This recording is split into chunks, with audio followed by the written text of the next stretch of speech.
વિદ્યાર્થી મિત્રો, મારું નામ વિપ્રતા દેવાંશી છે અને હું ધોરણ 7માં અભ્યાસ કરું છું. આજે કન્યા કેળવણી મહોત્સવ અને શાળા પ્રવેશ ઉત્સવ 2025 અને 26ના આ શુભ પ્રસંગે મને વિજ્ઞાન અને ટેકનોલોજી વિશે કંઈક કહેવાનો મોકો મળ્યો છે, જેનો મને ખૂબ જ આનંદ છે. આપણે જ્યાં પણ જોઈએ ત્યાં વિજ્ઞાન અને ટેકનોલોજીની અસર જોવા મળતી હોય છે.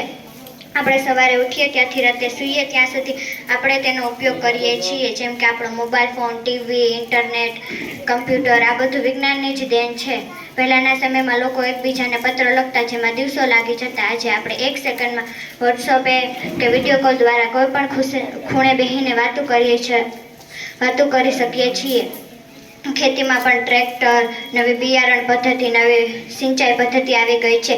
આ બધું વિજ્ઞાન અને ટેકનોલોજીના કારણે જ શક્ય બન્યું છે. આપણું શિક્ષણ પણ વિજ્ઞાન અને ટેકનોલોજીના કારણે જ બદલાયું છે. આજે આપણે સ્માર્ટ ક્લાસરૂમમાં ભણીએ છીએ, કમ્પ્યુટર પર પ્રોજેક્ટ બનાવીએ છીએ, ઇન્ટરનેટ દ્વારા ઘણી માહિતી મેળવીએ છીએ. આનાથી આપણું જ્ઞાન વધે છે અને જાણવું ખૂબ જ રસપ્રદ બની જાય છે. આજે આપણે શાળામાં પ્રવેશ કરતી નવી દીકરીઓને વિજ્ઞાન અને ટેકનોલોજીનું જ્ઞાન આપવું ખૂબ જ જરૂરી છે.